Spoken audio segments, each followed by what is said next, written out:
Hello guys, director puri గారికి bad time నడుస్తుందని చెప్పొచ్చు. రీసెంట్ గా తమిళ హీరో విజయ్ సేతుపతితో ఒక మూవీ అనేది అనౌన్స్మెంట్ చేయడం జరిగింది. ఈ మూవీకి లైన్ అనే టైటిల్ కూడా అనుకోవడం జరుగుతుంది.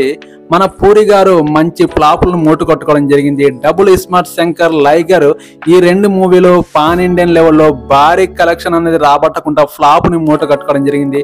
అందువల్ల మన డైరెక్టర్ పూరి గారికి తెలుగులో మార్కెట్ లేకుండా పోయింది.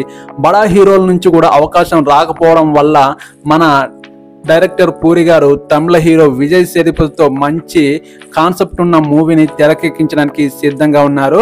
మన విజయ్ సేతుపతి విభిన్నమైన నటుడు కాబట్టి ఈ సినిమాని మన విజయ్ సేతుపతి ద్వారా ఒక స్క్రిప్ట్ అనేది వినిపించి ఈ సినిమా అనేది లైన్లో పెట్టడం జరిగింది. చూద్దాం ఈ మూవీ ఎంతవరకు ఆకట్టుకుంటుందో. ఈ వీడియో కనుక నచ్చితే ఒక లైక్ చేయండి, నా ఛానల్ని సబ్స్క్రైబ్ చేయండి ప్లీజ్. ఓకేనండి, బాయ్.